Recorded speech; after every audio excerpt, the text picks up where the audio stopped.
Hello and welcome to Breakfast with Ryan Hoog. So on the show, I invite guests to have a second breakfast with me. And in other words, we drink some coffee or have a pastry or a homemade sourdough loaf and talk about life as creative people. Ryan is a video editor, motions graphic designer, creative storyteller, and producer. Ryan's past projects include collaborations with Saatchi and Saatchi LA, Donut Media, The Many, Sweet Spot Media, the Academy Awards, and Mr. Beast's YouTube channel. So if you like animation or editing and getting into the industry as someone in post-production, we talk a lot about Ryan's philosophies. We also talk about living in Seattle. He recently moved from Southern California to Seattle. So we talk about what a new Seattle resident might want to check out from a media landscape perspective to get some ideas of the personality of the city. So if you guys have breakfast, go ahead and eat your breakfast with us. And thank you so much for watching and enjoy the interview.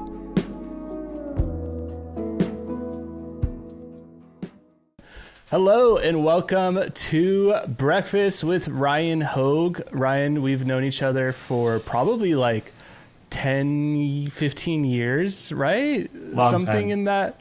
Yeah, but we don't often like talk about you and your career. I see you on LinkedIn, and then when we see each other in person, it's like we don't get to talk about editing or anything like that. It's mostly just, I don't know, memes and random stuff. So I was Catching up on life, yeah.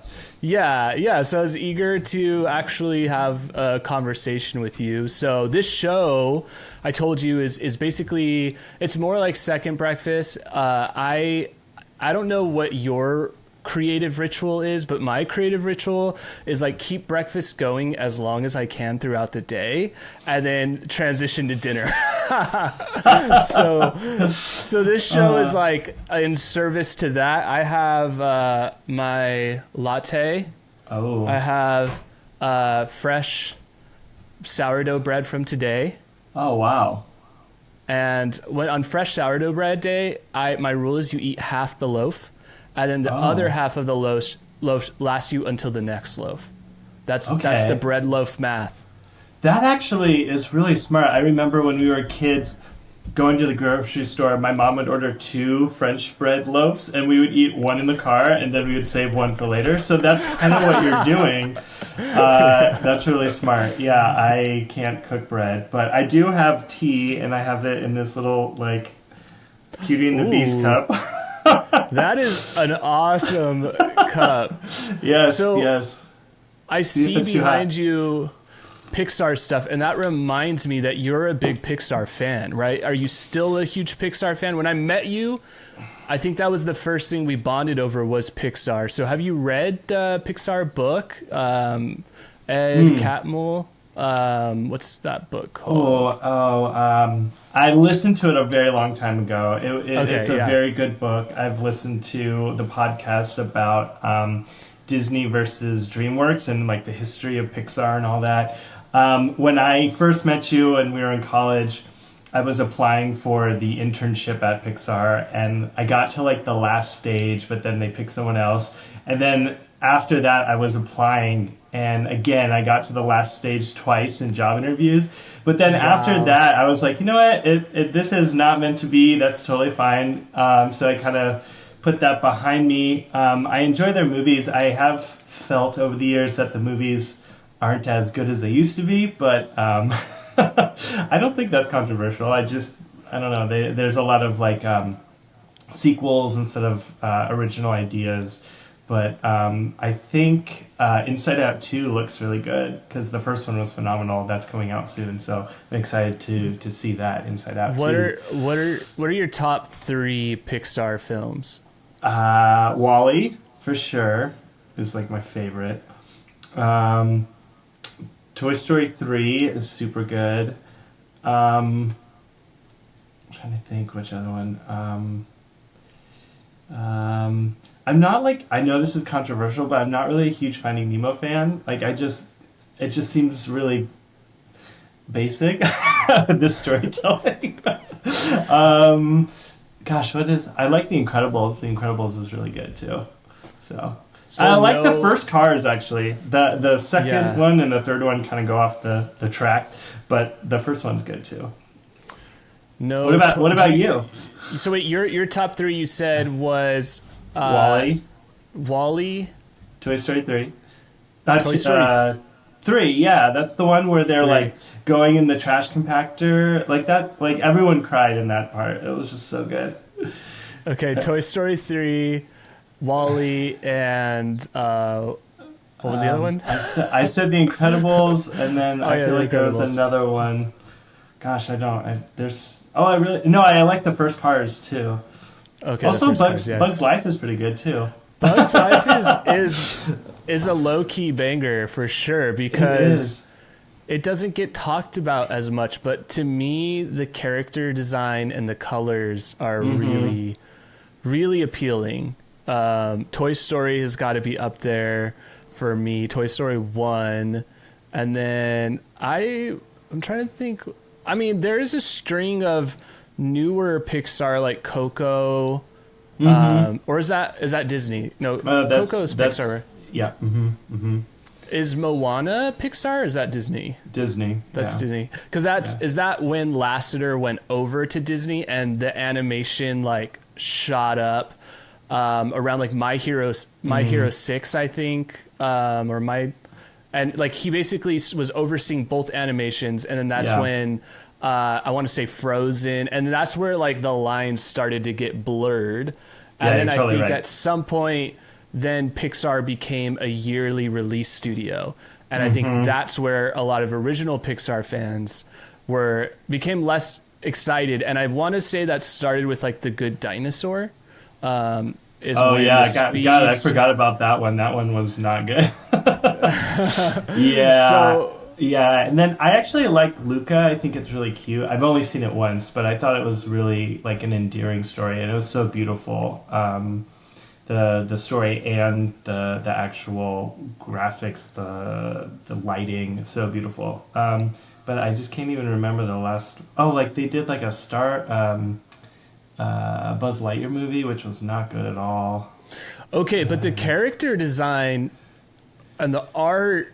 Like having it on in the background, I think it looks almost like it is an adult animation. Like it has, to me, something that stylistically, there's a period. Did you ever get into like Atlantis and what was it, like Treasure Planet, and there was another one, Titan AE. Like to me, it almost kind of fits in that pocket, which I know is not like a super financially viable pocket to be in.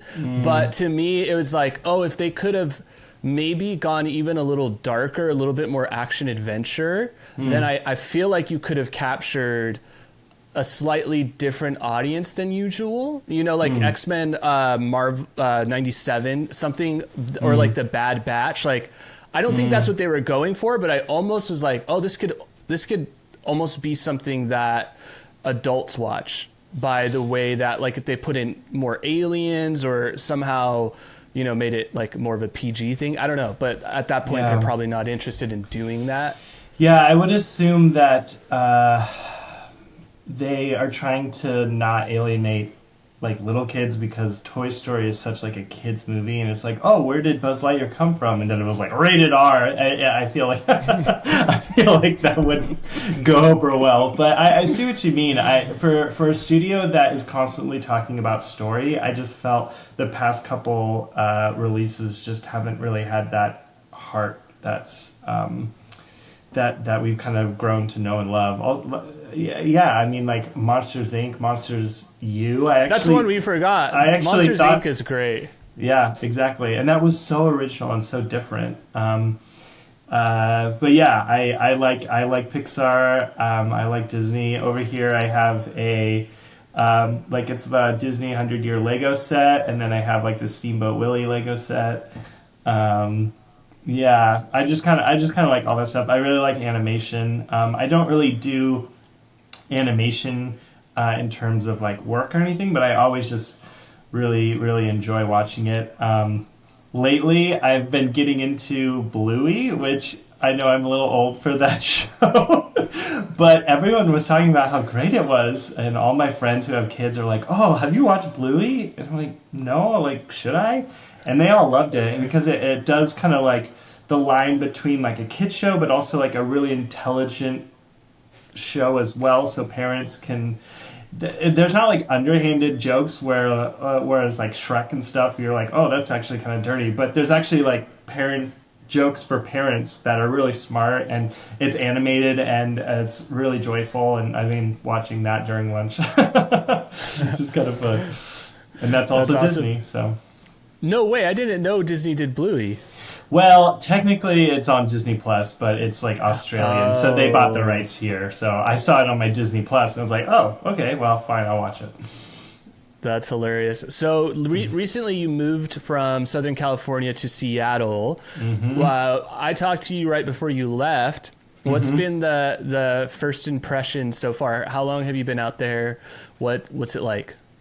So I drove out of LA on March 14th, and it took me 3 days to get here. I made a road trip out of it. And I experienced what they call false spring, which was like a week of like absolutely gorgeous weather where it was sunny and 72 and like birds and blossoms everywhere. And I was like, why did it take me so long to move here? And then it kind of the clouds came back in. So right now it's raining, and you can probably see with the color of the daylight, it's kind of blue. It's yeah, it's a little cold today, but in general, I like it so far. I planned it so that I moved up here in the springtime, so I can experience spring, summer as soon as I get here, rather than like moving up in the winter and just like experiencing darkness all the time. So I wanted to be in the springtime to create really great memories at first, rather than starting in the winter. But so far, I really like it. It's only been a couple months, but so far so good.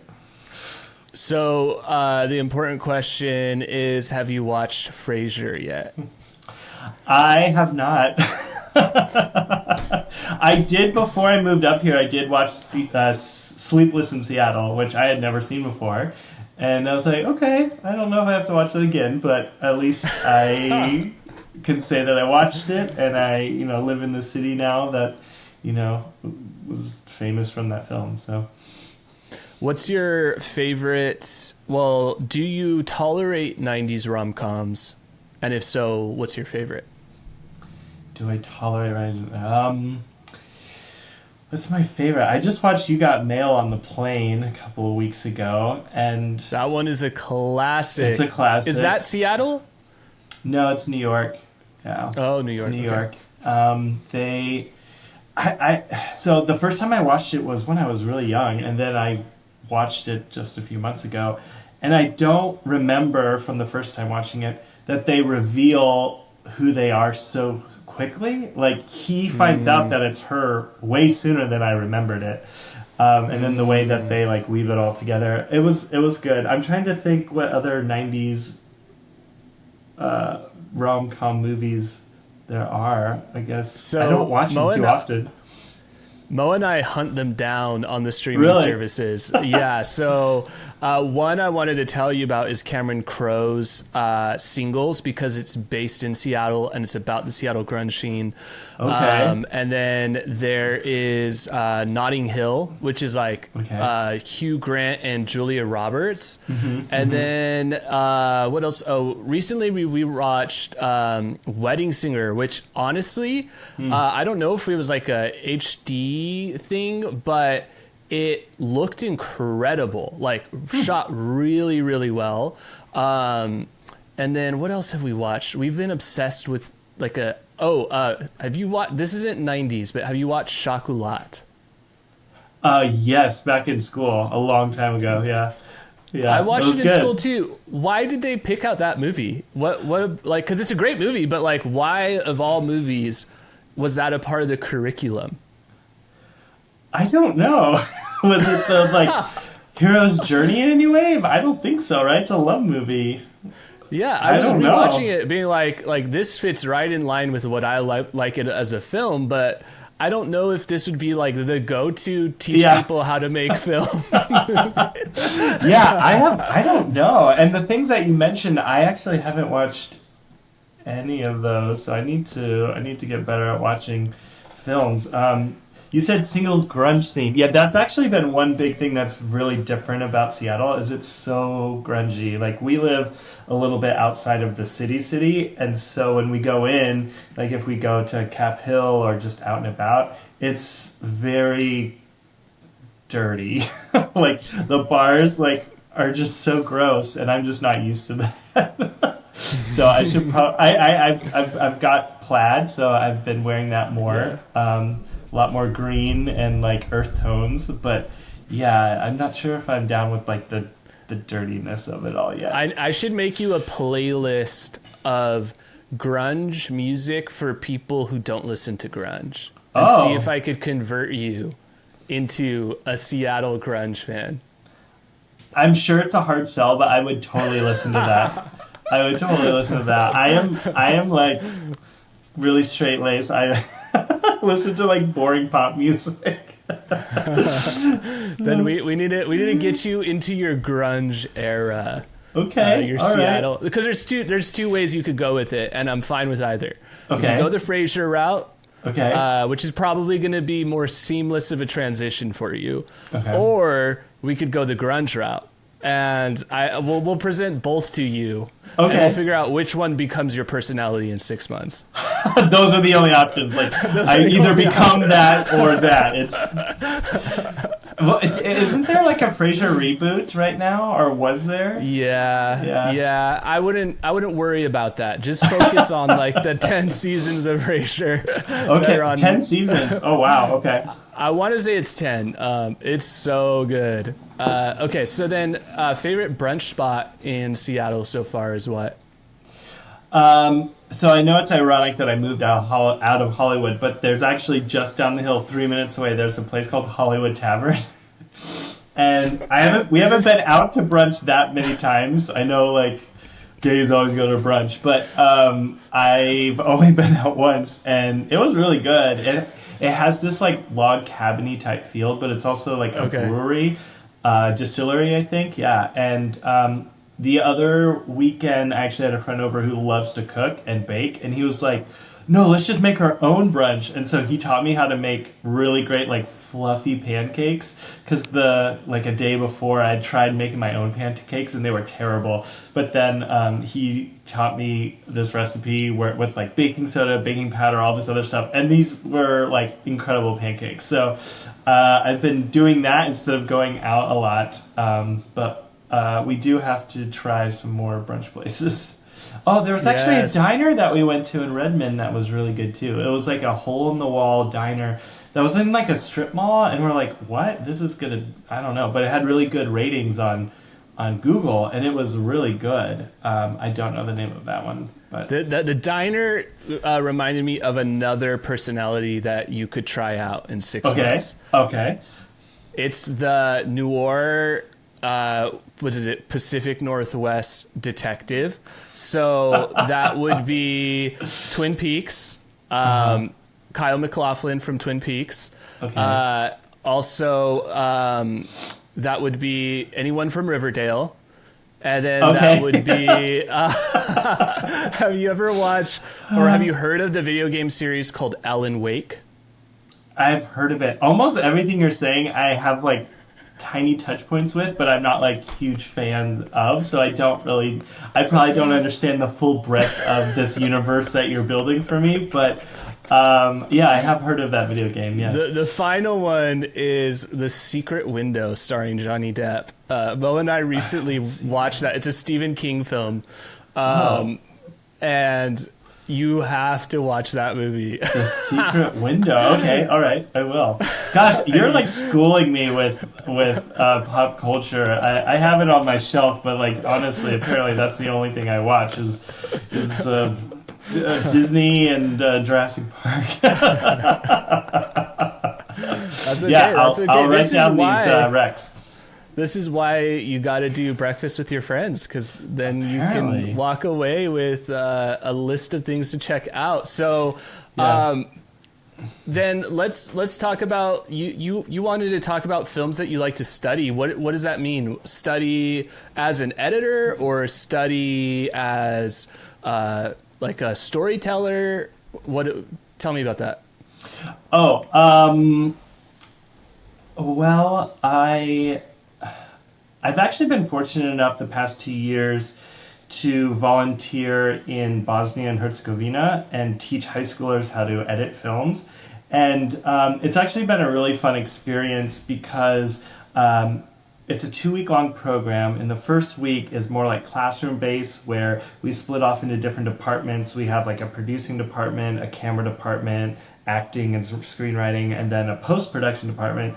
And I put together like curriculum about like editing, sound design, kind of like a general like post-production, because it's a lot to teach in a week, but you know, we kind of do the basics. And creating that curriculum lately has been really fun, just kind of like to dive back into some films that are known for editing and pacing, and it just reminds me of film school all over again. And it's been really fun to see the students light up when we talk about that, the idea of pacing and story, and how the editor is the third writer, and really just allowing them to see how it opens up this kind of creativity. Creativity is such a group effort, but also you can put your own spin on it. And you know, when you sit with the director there in the edit room, coming up with solutions and ideas to tell a story, even if it's not in the script. Once it's shot, it's shot. You know, you can't go. I mean, I guess you can do pickups, but like coming up with the story based on what you have, it's really kind of fun to do that. That's really cool. I feel like I'm at the age now where I'm asking myself, yeah, what would I teach other creatives? Because there becomes a need at a certain point, because our friends they age out of being able to work with each other. You know, it's like, oh, I would call this person, but they're on tour doing this, or this friend is away doing this awesome thing. And it's like, well, who's available? Like, okay, the next generation. But then what would you teach the next generation? Because how much do you balance giving them your personality and your style and your taste over finding some kind of universally accepted objective creative truths? Like, both are you know, kind of daunting to me. It's like, I could tell you how I would love to see the world, but that doesn't seem fair. Or I could pretend like there's some kind of standard for creativity, but that also doesn't seem fair. So where do you land? What are these films that you've picked? Are you giving them film school, or are you giving them Ryan Hoog's favorite films? Oh, great question. Well, first of all, I'd say you should stop telling people to take personas in 6 months. I mean, that's very prescriptive. But aside from that, I think, gosh, that's a good question. I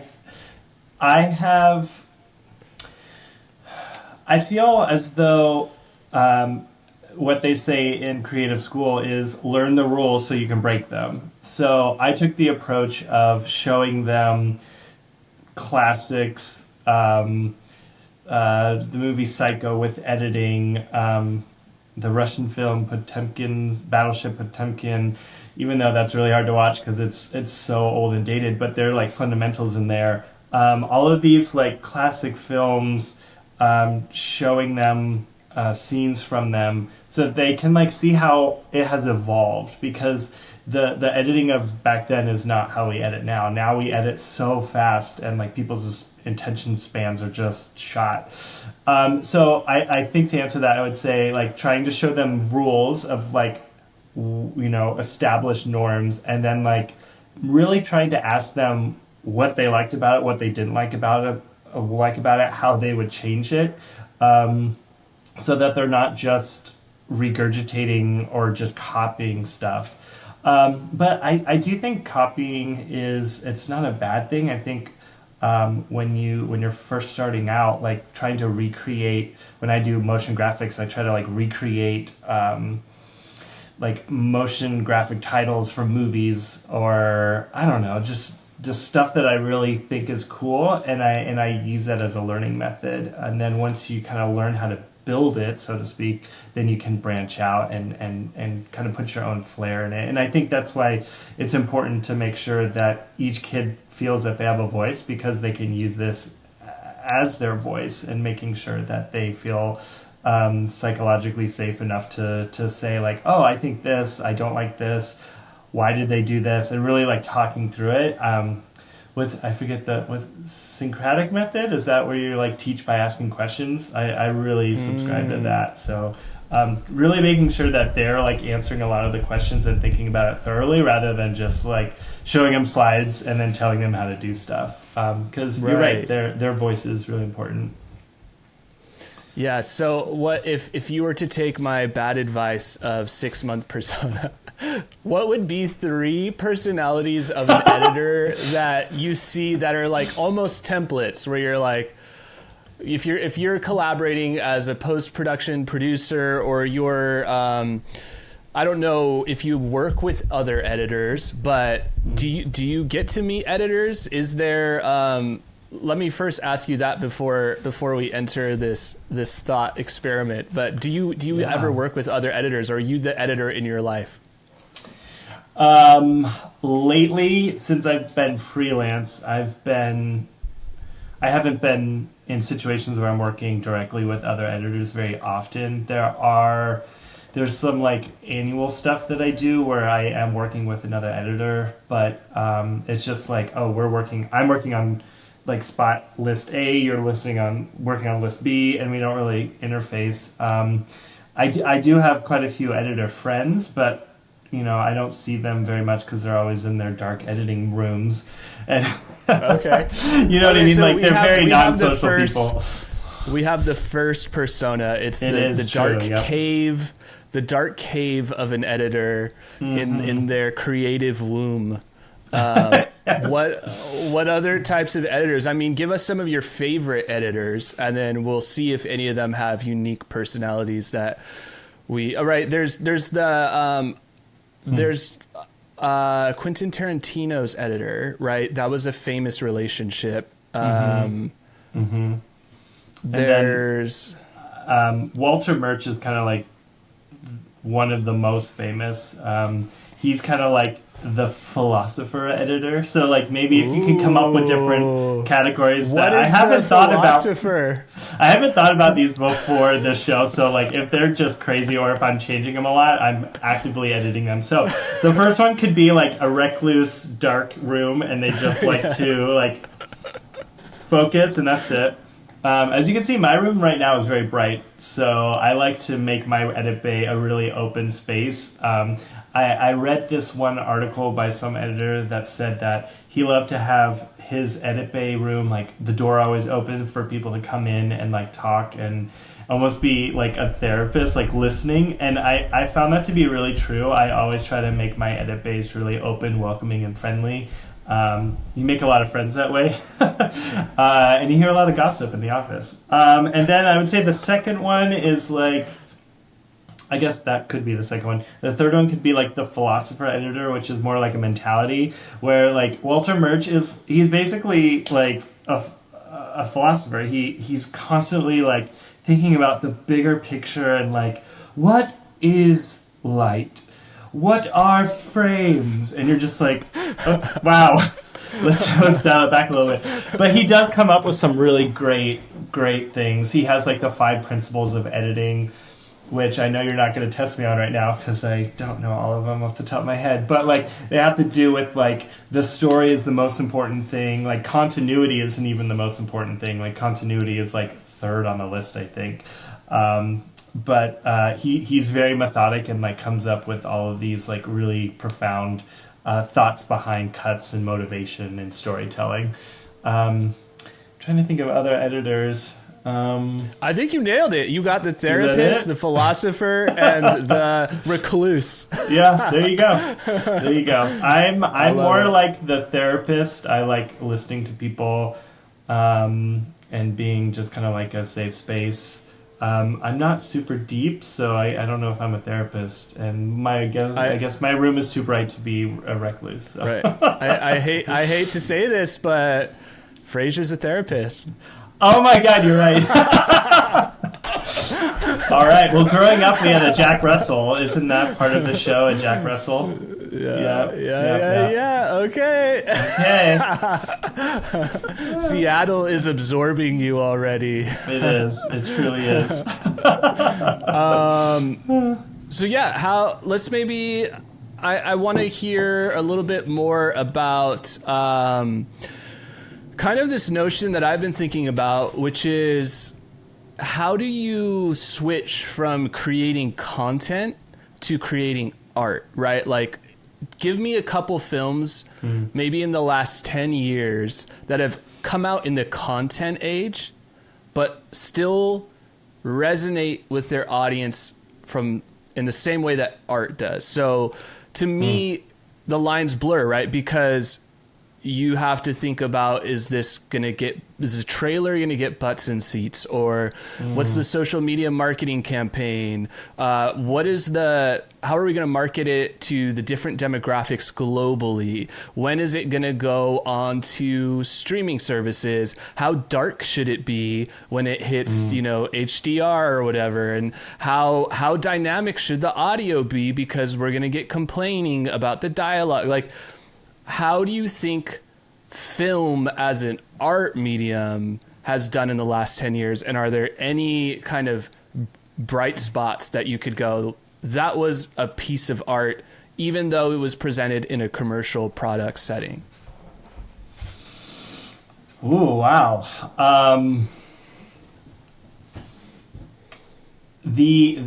A few months ago, I cut a sizzle reel for the Academy Awards where they wanted to do like a recap of what they called their Sci-Tech Awards, their Science and Technology Awards.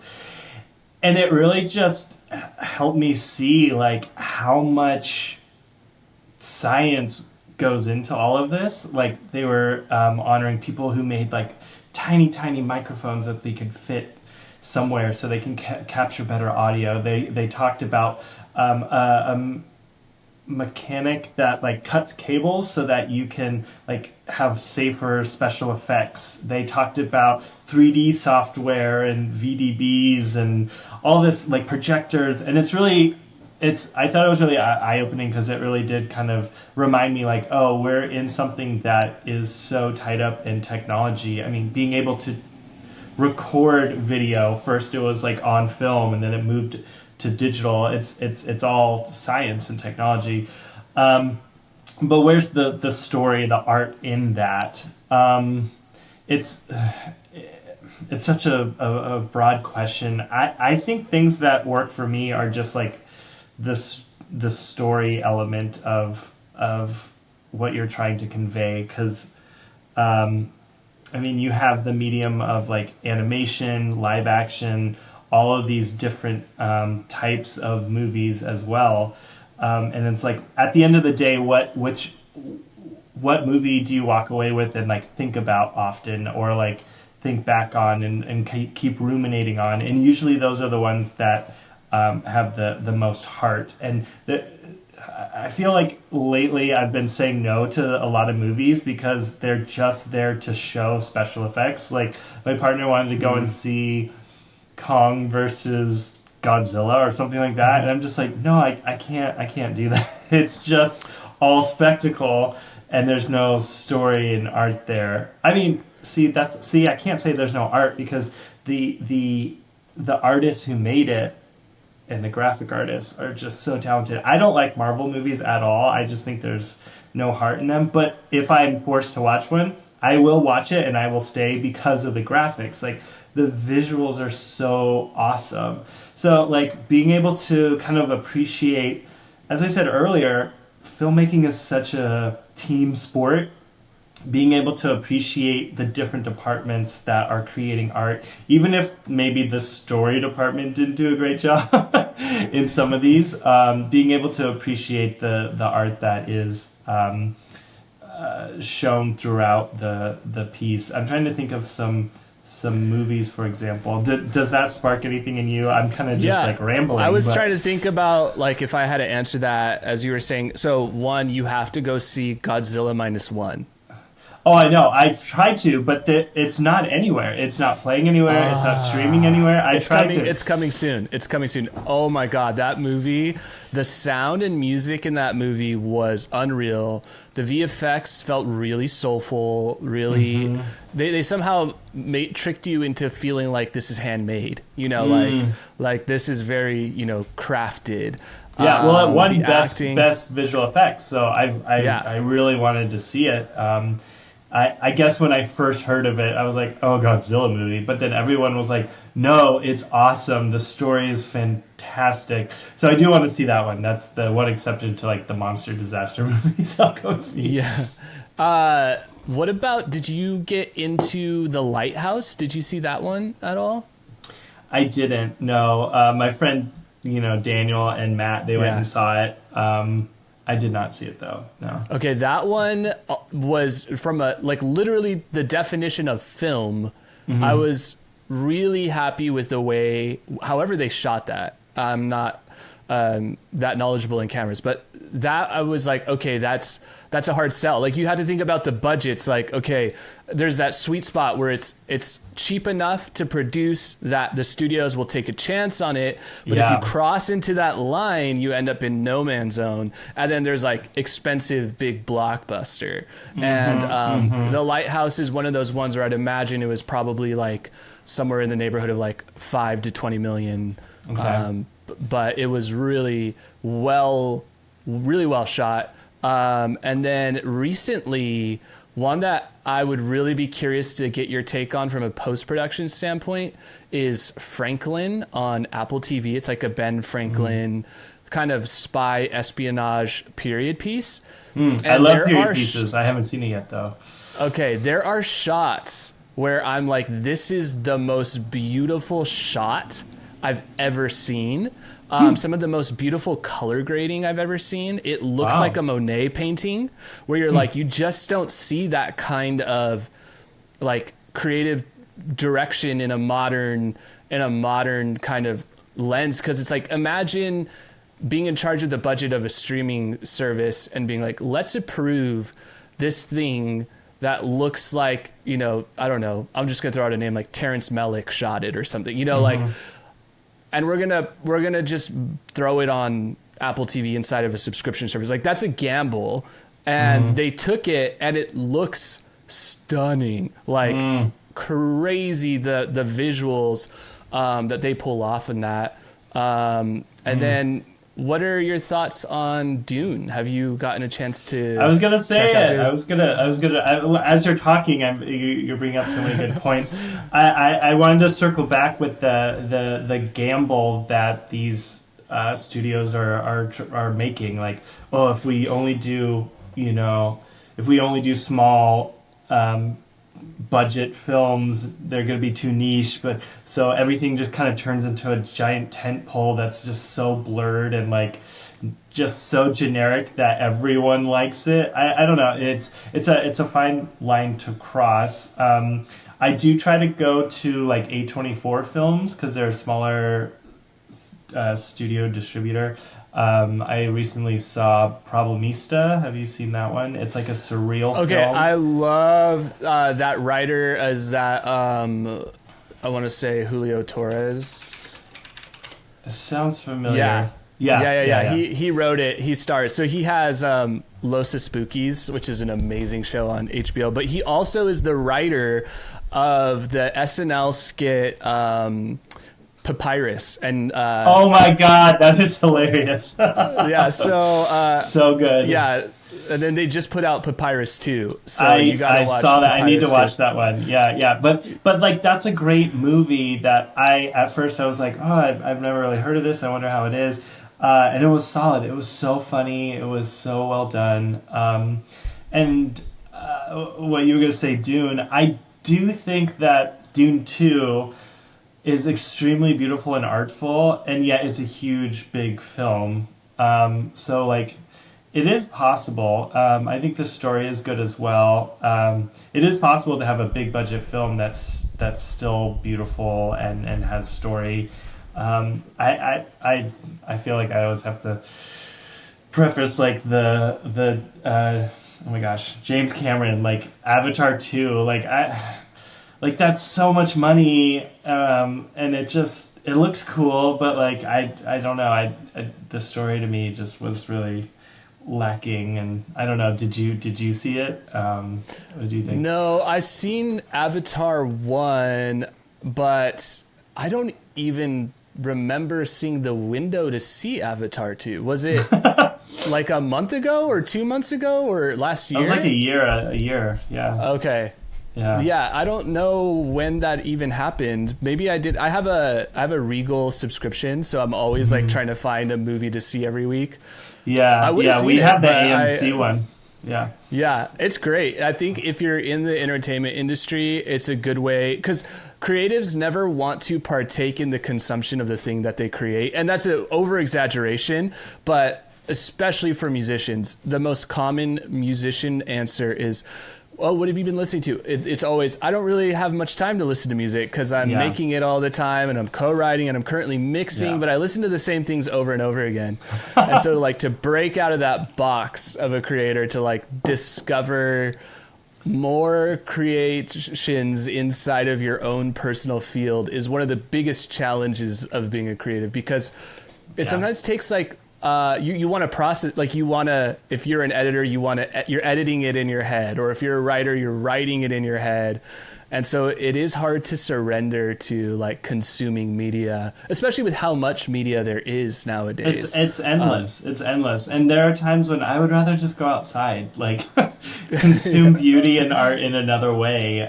Because, I'm sitting here at my computer 8, 10, 12 hours a day. And the last thing I want to do sometimes is go and see another movie. There always is inspiration in stuff that you consume and watch, but sometimes like I said, I'd just rather go outside and ride a bike or something.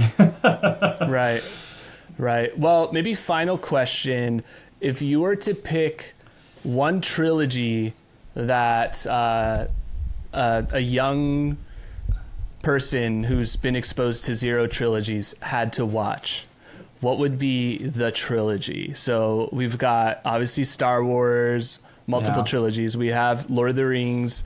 We have the Hobbit trilogy. We have what other? It's Toy Story, Monsters Inc., Indiana Jones. That's only 2. Indiana Jones. Yeah. Wow, you've already listed a lot. Godfather. Did Rush Hour, I want to say, made it to a trilogy. I think there's a Rush Hour 3, I want to say. Fast and the Furious? Oh, I know mine. Mine is John Wick. I've become the biggest Keanu Reeves fan. You know, we both know our friends Daniel and Ryan. Ryan was first. Ryan was a huge Keanu Reeves fan growing up. And then for an interview in like 2019, I needed to do research on the John Wick series, and I got hooked. I think it's like my obsession with like 2000s and 1990s style action films, like this like lonely feeling that John Wick has that I really like about it. I love that there's a minimal script.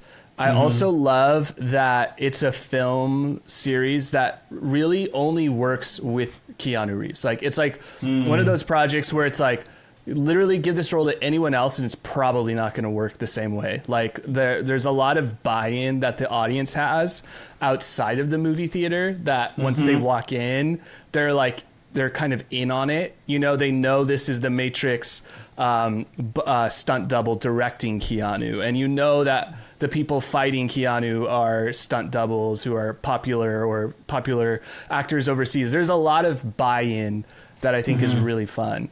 That's mine. What's yours?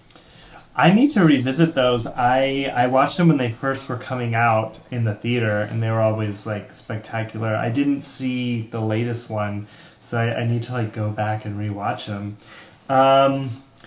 Interesting question. Wow,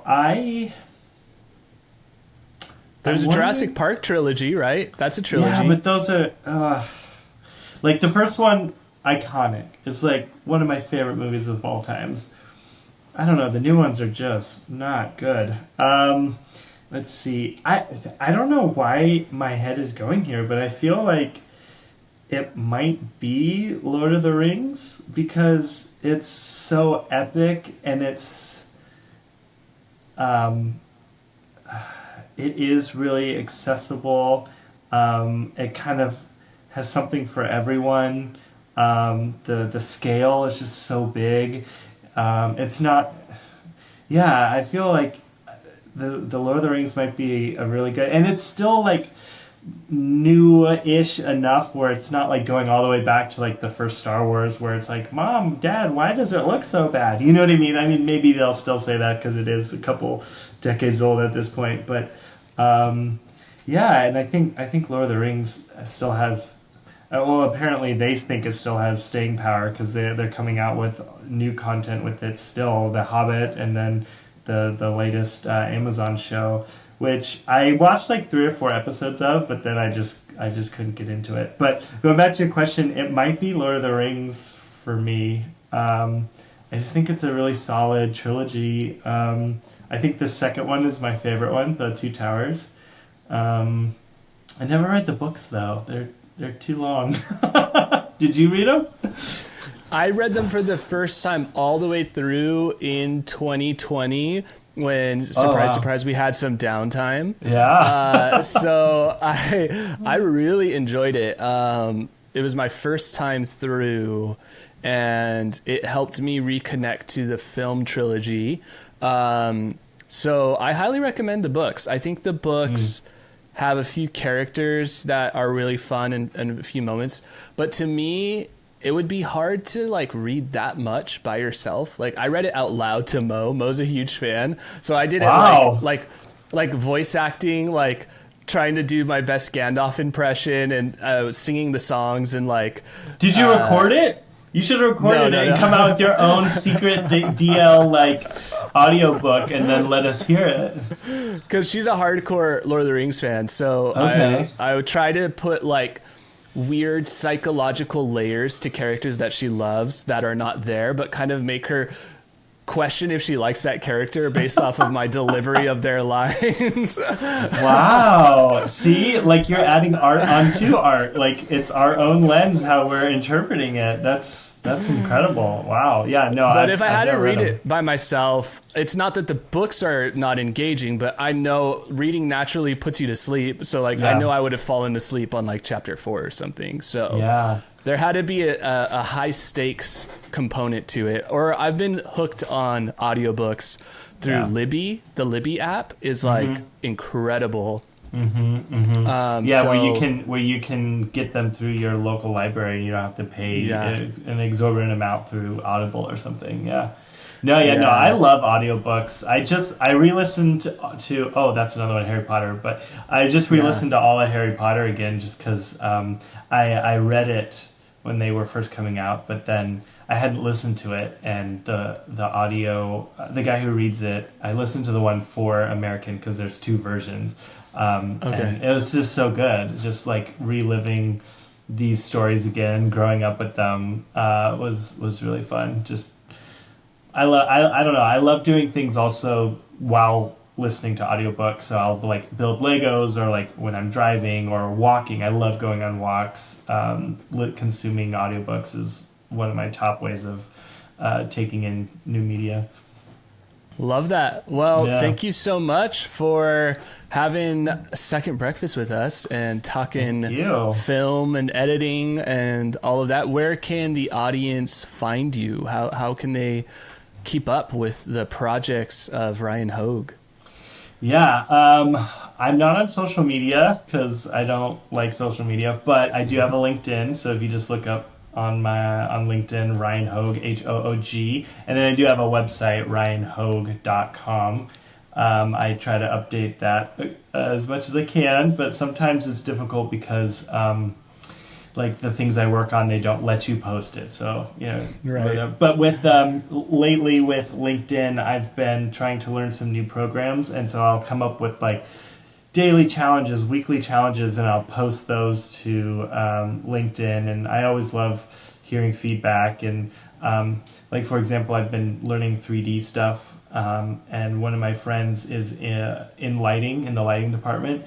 And he'll take a look at it and be like, oh, this looks good, but you should like change the lighting for this and this. It's like, oh my God, I didn't even know that, because that's just a completely different art within the art of filmmaking. So yeah, check out some of my stuff on there, and keep that up to date. Sweet. Well, yeah. Thank you all for listening to our conversation, and we will see you guys next time. Later. Later. Bye. Thank you. Bye.